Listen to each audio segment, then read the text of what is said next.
Найактуальніші новини Волині на 12 каналі. У студії працює Луїза Керимова і далі дивіться. Загострення ситуації на Сході. Панікувати чи сприймати ситуацію із холодним розумом. Які настрої серед волинян та що вони радять іншим. Ліки від ковіду Молнупіравір вже наявні у поліклініках Луцька. Чи всі інфіковані можуть їх отримати? 8,5 років ув'язнення. Такий вирок винесли водію, який на смерті збив священника Олега Ведмеденка. Загострення ситуації на Сході, визнання Росією ЛДНР та введення ворожих військ на територію самопроголошених республік. Останні дні, чи не усі ЗМІ тільки це і обговорюють. Кожен нині лише думає панікувати чи сприймати ситуацію із холодним розумом. Які настрої серед волинян та що вони радять іншим, уже знає наша Ангеліна Гущина. На тлі непростої ситуації в країні відомі волиняни та місцеві урядники закликають сприймати усе, як то кажуть, холодною головою та зберігати спокій. Сьогодні нашим спільним завданням разом з вами є зберігати спокій, є не допустити панічних настроїв та не впадати в песимізм. Нашим завданням є зберігати холодний розум та не допустити необдуманих імпульсивних вчинків. Дописами підтримки та закликами не панікувати рясніють і стрічки у соцмережах. Зокрема, очільниця управління туризму та промоції міста Катерина Мойсіюк пише про те, що слова підтримки для українців надсилають і журналісти з-за кордону. Здрастуйте! Як у вас там справи? Знаємо, що ви тримаєтеся гордо і з гідністю. Ми теж всім серцем і всією душею за вас. У разі чого знайте, що ви маєте друзів у Литві. Опитані нами волиняни кажуть, що напруга таки присутня, але з усіх сил намагаються бути оптимістами. Стараємося себе в руках тримати і просити Бога, щоб все добре було, але, чесно кажучи, страшно. Треба воювати, а не панікувати. Живуть, кажуть, повсякденним життям, товар у магазинах не скуповують і не збираються. А що закуплятися? Все буде нормально, а москалям буде кінець. Зберігати спокій. Ми не самі. Почуваюся нормально, раджу не панікувати, займатися своїми справами. Чимало з тих, з ким нам вдалося поспілкуватися, не приховують своєї неприязні до очільника країни-агресорки Володимира Путіна. Он, щоб пугати нас, українців, дуреє. Це придурок. Он сумасшедший, його лечать шамани, він ненормальний чоловік. Тому боятися не треба. Та от деякі молоді люди припускають, що у разі загострення збройного протистояння на Сході накивають п'ятами з України. Так куди-небудь за кордон, Польща, що там, де картопля, коротше, багато. От іменно. Інші ж переконані, за своє стоятимуть до останнього. Тікати то точно ні. Ні в якому разі тікати. Я думаю, захищатись. Так як, куди тікати своєї землі? Хай вони від нас тікають.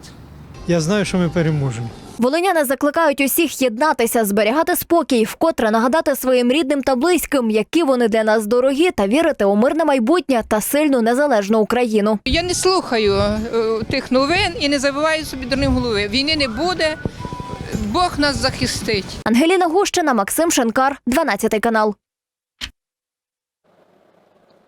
Виманював гроші у пенсіонерів. У Луцьку затримали шахрая, який наживався на літніх людях. 21 лютого до поліції звернулася жінка і повідомила, що до її матері-пенсіонерки зателефонувала невідома особа та вимагала $15 000 за лікування дочки, яка нібито в медзакладі. Лучанка не розгубилась і передзвонила до доньки, з якою, як виявилось, усе було гаразд. Схоже, повідомлення надійшло і від 83-річного лучанина. Чоловік розповів, що в нього видурили близько 50 тисяч гривень. До нього, мовляв, зателефонував лікар і сказав, що дочка чоловіка в лікарні у важкому стані. Тож у шоковому стані довірливий пенсіонер сам віддав зловмиснику гроші.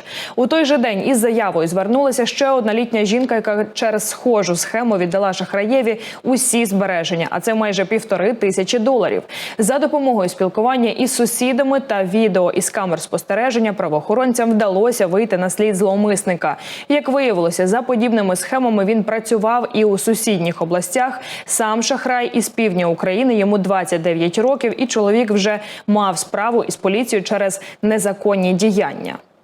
Працівниками управління карного розшуку та оперативниками Луцького РУП було ідентифіковано особу, яка отримувала кошти від наших потерпілих І в подальшому, вже 22 лютого, вказана особа була затримана. Наразі з ним проводяться слідчі дії, вирішується питання про оголошення підозри та обрання запобіжного заходу. Немає наркотиків, немає і злочину. Лучанин хотів з'їсти порошок смерті на очах у поліції. Інцидент трапився на Дубнівській у Луцьку. Патрульні зупинили водія «Фольксвагена» через порушення ним правил дорожнього руху. Однак, помітивши, що той поводить себе злегка підозріло, вирішили перевірити салон його автівки. І не дарма. За сидіннями 37-річний водій заховав 2 пакетики із наркотиками. Аби знищити докази, кермувальник швиденько підняв добро із підлоги та хотів з'їсти на очах у патрульних. Та поласувати вмістом пакетиків йому таки не вдалося. На місце викликали СОГ, яка, до речі, знайшла ще одну заначку в цьому ж авто. 8,5 років ув'язнення. Такий вирок 22 лютого Луцький міськрайонний суд виніс водію, який на смерть збив священика Олега Ведмеденка. Раніше 12-й канал повідомляв, що кермувальник, 22-річний житель села Жидичин Роман Савич, збив єпископа Ведмеденка на тротуарі 14 листопада 2021 року. Не надав допомоги і намагався втекти. На записах із камер відеоспостереження видно, як водій після зіткнення виходить із машини, озирається, чи ніхто за ним не біжить, та спокійно йде у сторону парковки розважального центру «Промінь». Там його перепиняють очевидці наїзду, утримують і передають поліції. Правопорушник був п'яний, рівень алкоголю в його крові перевищував норму у 6 разів.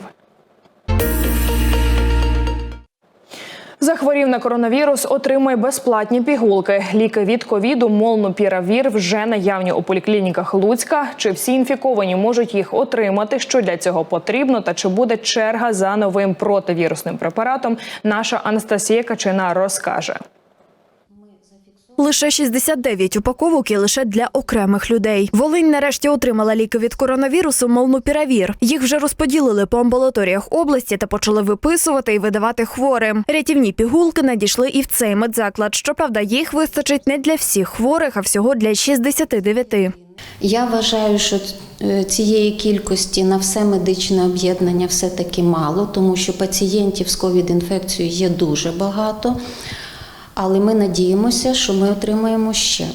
В облдержадміністрації погоджуються, ліків від ковіду на Волинь надійшло зовсім мало. Лише 836 флаконів на усю область. Має поступити ще одна поставка цього ж препарату і має ще поступити ще один препарат, також для профілактики тяжкого перебігу. Один флакон Молнупіравіра, кажуть медики, розрахований лише на одного пацієнта. В упаковці 40 пігулок, які потрібно випити за 5 днів. Пацієнтам потрібно приймати по 4 таблеточки 2 рази в день. На добу це 8 таблеток і курс лікування 5 днів.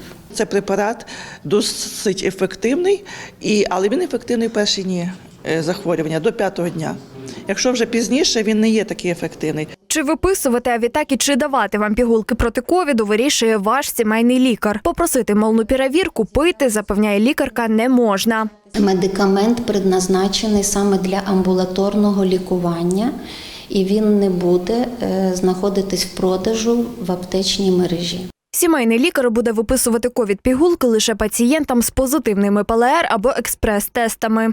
Але певні категорії пацієнтів – це пацієнти 60 років і плюс, які мають супутню патологію. Йдеться про онкологічні, серцево-судинні, системні захворювання тощо. Решті інфікованим ковідом волинянам, які не мають супутніх патологій чи хронічних хвороб, каже Наталія Максимюк, такі ліки виписувати не будуть. У медзакладах мають надію, що пігулки не лише зменшать кількість важких хворих із ковідом, але й збережуть життя сотням, а то й тисячам волинян. Анастасія Качина, Максим Шинкар, 12 канал. Не перемикайте і вже за мить ви побачите. Як готують автобуси до рейсу, як водіїв випускають на маршрут і чи є це гарантією, що маршрутка доїде до кінцевої. На Волині ремонтують дорогу до пункту пропуску Ягодин, на якій ділянці автошляху тривають роботи. $500 мільярда на розвиток. У Луцьку планують повністю реконструювати 3 спортивні школи. Водійська тема на черзі. На роботу виходять за годину до її початку, аби пройти медогляд і перевірити свій автобус. Із такої процедури розпочинається робочий день кожного водія громадського транспорту, аби на дорогах міста не виникало автопригод. Наша Ольга Матвієва подивилася, як готують автобуси до рейсу, як водіїв випускають на маршрут і чи є це гарантією, що маршрутка доїде до кінцевої. Далі у сюжеті. Добрий день. Добрий день.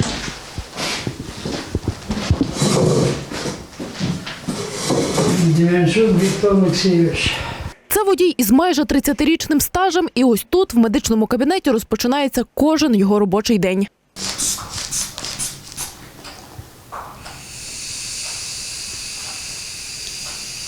Наталія Поліщук виходить на роботу о 5 ранку, аби до початку руху маршруток по місту обстежити усіх водіїв на цьому підприємстві. Міряє тиск, потім пульс, а далі перевіряє водіїв на стан алкогольного сп'яніння. Іноді може поміряти і температуру.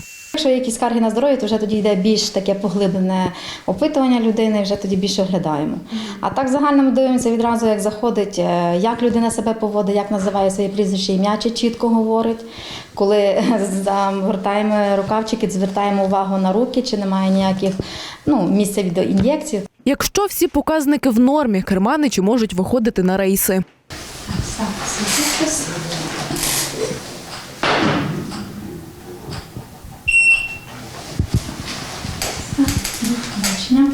Якщо ж якийсь із показників перевищений, то водія не допускають до роботи. Таке зізнається пані Наталя. За 3,5 роки її роботи на підприємстві було всього 4 рази. У всіх випадках у кермувальників був підвищений тиск. Якщо тиск більше 160 на 90 мм ртутного стовпчика, це є в нас повною підставою не допустити працівника.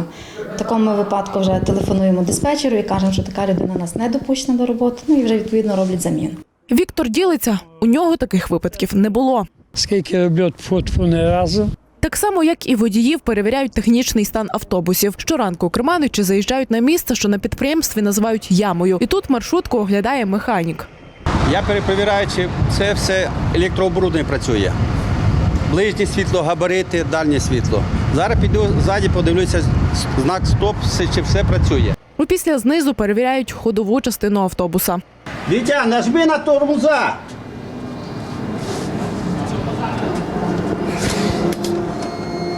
Не чути, нема. Система, так, кардан. Прибираємо. Тоді після цього я вже випускаю на лінію. З цим автобусом все добре? Так, з цим автобусом все добре. Далі водій показує своє посвідчення і може вирушати у рейс. Все, щасливі дороги. Ця двоетапна перевірка є обов'язковою, адже допомагає уникнути надзвичайних ситуацій на дорогах. Щоправда, навіть у повністю справних автобусах, водії яких пройшли медогляд, можуть трапитися непередбачувані випадки. Таке, як, наприклад, у жовтні минулого року. Люди побачили, як водій різко відпустив кермо і почав стогнати. Приступ епілепсії трапився просто посеред дороги. 3 хвилини і автобус з людьми в'їхав у будинок. А днями у Луцьку на робочому місці помер водій маршрутки. Чоловіку було 56 років. Медики пояснюють, раптова смерть може трапитися за лічені секунди. У більшості випадків причиною стають серцево-судинні захворювання. Про них може свідчити навіть задишка. Потрібно звернутися до сімейного лікаря. І сімейний лікар на прийомі вже зорієнтується, чи він справиться з цією патологією, чи потрібна консультація вузького спеціаліста, зокрема кардіолога. Часто причиною можуть стати хронічні захворювання, про які люди навіть не здогадуються. А іноді до відхилень може призвести неправильне харчування, нездоровий режим сну, куріння чи зловживання алкоголем. Водіїв громадського транспорту зобов'язують періодично проходити повний медогляд, аби на дорогах не траплялися надзвичайні ситуації. Однак медики зауважують, чимало водіїв, поки не припече, до лікарів не ходять. А від раптових смертей не застрахований ніхто. Ольга Матвієва, В'ячеслав Білов, 12 канал. На Волині ремонтують дорогу до пункту пропуску Ягодин. Автівки дорожників виїхали на автодорогу Київ-Ковель-Ягодин. Нині бригади працюють поблизу села Римачі і рухаються у напрямку Любомля. На ділянці, що ремонтується, рух транспорту із пункту пропуску Ягодин в сторону Любомля поки доступний лише однією смугою. На ділянці протяжністю майже 10 кілометрів підрядники фрезерують зношене дорожнє покриття лівого проїзду. Також проводять земляні роботи. На черзі говоримо про зміни на краще у сусідньому Ковелі. Пандуси та камери відеоспостереження на вулиці Заводській, що у Ковелі, мешканці будинків успішно реалізували проєкт громадського бюджету. Замість розвалених сходів тепер надійні та безпечні східці із пандусами. Облаштували і систему відеонагляду. Чому постала потреба стежити за порядком поблизу будинку, місцеві жителі поділилися із нашою знімальною групою. Це вулиця Заводська у Ковелі. Найбільшою проблемою жителів третього будинку були східці до під'їзду, адже усі вони були напівзруйновані. Тож іноді дістатися до своїх осель ковельчанам було ой як нелегко. У нас є і люди з інвалідністю, і ці під'їзди, вони найбільш високі для мам з візочками. За 150 тисяч, які отримало ОСББ завдяки громадському бюджету, біля перших 2 під'їздів підрихтували сходи та встановили пандуси. Тож тепер зручно заходити в домівку і літнім людям, і мамам з візочками. Ми дуже задоволені, бо ми вже і пенсіонерів дуже багато в під'їздах. Дуже задоволені, що так зроблено хороше, що вперед пішло все в СББ. Окрім того, біля під'їздів облаштували систему відеонагляду. Цей двір, він є найбільш прохідним. В кінці будинку знаходиться зупинка маршрутного транспорту. І всі навколишні дома йдуть цією територією, а тут воно майже не освітлюється. Є випадки, що були пропажі майна людей. Встановили 8 камер відеоспостереження. Кожна оглядає територію поблизу свого під'їзду. Тобто, куди потрібно, можна собі зблизити якусь територію, ближче проглянути? Так, от машина там їде, все. Втім, місцевих жителів непокоїть стан прибудинкової території. Кажуть, цей двір – один із найстаріших у місті і ремонту ще не бачив. Якби як оті ями, щоб трохи не так падати, щоб ще постаралися, що коли там воно виділяється чи ні. Місцеві урядники закликають ковельчан не хвилюватися. Тендер вже провели, оголошений переможець. Відремонтувати ці прибудинкові території мають за понад 8 мільйонів гривень. Роботи планують розпочати уже в березні. Ангеліна Гущина, В'ячеслав Білов, 12 канал. І далі про нетипову творчість. Спливаючі вікна, що інформують про помилку, завантаження сторінки та спотворення зображення через проблеми з інтернетом. Юний художник Олександр Корецький презентував у Луцьку експозицію без назви. Про те, як на думку митця комп'ютерна реальність замінює деякі фрагменти знайомих нам рукотворних шедеврів та чому у період творчих криз Олександр Корецький з головою пірнає у точні науки. Наша Анастасія Качина далі розкаже. Глядача це має наштовхнути на думку про те, а що ж відбувається далі. Лучанин Олександр Корецький – першокурсник. Йому 17. І це вже його друга персональна виставка. Хлопець зізнається, малювати почав з малку. Насправді я вже працюю в сфері живопису з 4 років. І я працюю вже, мені зараз 17 років, тобто 13 років. Варто сказати й про те, що окрім творчості, хлопець вподобав точні науки. Нині він вивчає фізику та математику у Києво-Могилянській академії. Це нетипове відношення. Спочатку ми думали, що він все-таки буде перевага в нього до мистецтва. Але він вирішив до фізики. Що фізика в нього на першому плані, але ж він дуже любить малювати, і тому і мистецтво не переважило. Мабуть, що 50/50. Сам же Олександр зізнається, у період криз у творчості з головою пірнає у науку. А коли ж рука вже тягнеться до пензля, фізику на трохи відкладає. Цьогорічна його виставка називається «Без назви». Не тому, каже, що з фантазією погано, а для того, аби кожен глядач побачив у картинах свою назву. Тут представлені роботи, власне, старих майстрів, там Рубенса, Сурбарана, тільки перевтілені в такій сучасній інтерпретації. І основна ціль виставки – показати, як же ж цифрова реальність та комп'ютерний світ впливає на наше реальне життя, з чим ми стикаємося. Художник додає, написані ним картини можуть сприйняти не усі глядачі, адже роботи є досить нетиповими. Після перегляду робіт у кожного виникають власні роздуми. У мене виникло відразу це питання, чи може цифрове мистецтво, сучасний світ, тому що зараз діти там активно грають комп'ютерні ігри, вони поглинуті комп'ютерами, телефонами, гаджетами. Чи насправді класичне мистецтво таке прекрасне, яке відображає природу, почуття, життя людей, чи воно вимре через комп'ютери чи ні. Він показує, що він є освіченим художником, він вміє гарно малювати, він може писати картини в стилі реалізму, а додає до них якийсь такий особливий сучасний акцент. Творіння юного художника Олександра Курецького можна побачити у арт-галереї «Образ» у центрі Луцька упродовж наступного місяця. Виставка діятиме до кінця березня. Анастасія Качуна, Василь Мерещук, 12 канал. І до новин спорту. $500 мільярда на розвиток. У Луцьку планують повністю реконструювати 3 спортивні школи. Зокрема, вже оголосили тендерні закупівлі на ремонт дитячо-юнацької спортшколи, що на Шевченка. Про те, в яких умовах спортсмени тренуються нині, і детальніше про те, що їх очікує, у сюжеті Ольги Матвєєвої.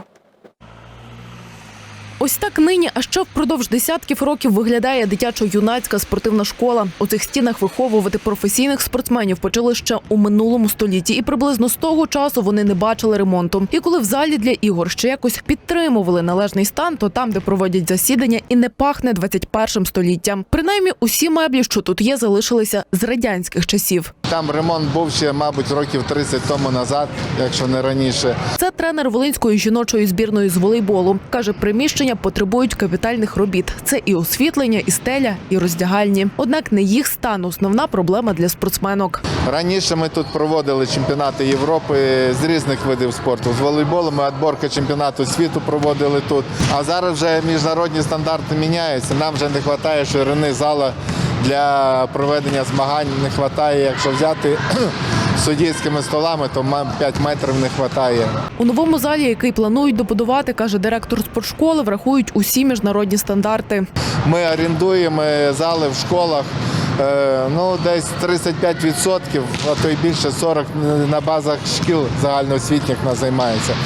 Розумієте, і тому, якщо цей побудуємо зал, туди перейдуть всі вже професійні команди, туди перейдуть всі змагання, от такі вже наші чемпіонати, і там вже можна буде прийняти чемпіонат Європи. Відповідний тендер вже оголосила Волинська облдержадміністрація. Проєкт передбачає повну реконструкцію і чинної будівлі, а окрім того, облаштують приміщення для харчування відвідувачів та навіть облаштування прес-центру. Адміністрація оголосила тільки зараз тендерні закупівлі по цих роботах. Власне, скільки надійде від державного бюджету, ми ще не знаємо загальної суми, але розраховуємо на кошти, які мають йти на відновлення спортивної інфраструктури. Тому від себе зробили все можливе. Оголосили тендерну процедуру. Попередньо на роботи планують виділити 176 мільйонів гривень. Однак на цьому відновлення спортивної інфраструктури області не завершиться. Я знаю, що це буде і в місті, міську комунальну власність будуть ремонтувати і будувати. Зрештою, наш Володимир-Волинський центр освіти теж підпадає під це. Тому чекаємо з нетерпінням, чи дійсно будуть виділені кошти, і ми дійсно з радістю проведемо ті ремонтні роботи. У Луцьку це, зокрема, реконструкція приміщення колишнього спортивного комплексу «Спартак», що на вулиці Глушець, 20, та спеціалізованої дитячо-юнацької школи Олімпійського резерву плавання на проспекті Грушевського. Ольга Матвєєва, В'ячеслав Білов, 12 канал. І на сьогодні це усі новини, а мої колеги продовжують відстежувати події, про які вам варто знати. Нагадую, підписуйтесь на наші сторінки у Фейсбук і Ютуб. Маєте змогу стежити за новинами 12-го у будь-який зручний для вас час. Закликаю теж залишати у коментарях думки з приводу наших сюжетів і прошу пропонувати власні цікаві теми для наступних випусків. Загалом коментуйте, пишіть та телефонуйте. Номер бачите на екрані 063 12 12 012. У студії працювала Луїза Кримова і до зустрічі. Побачимось в ефірі та в мережах.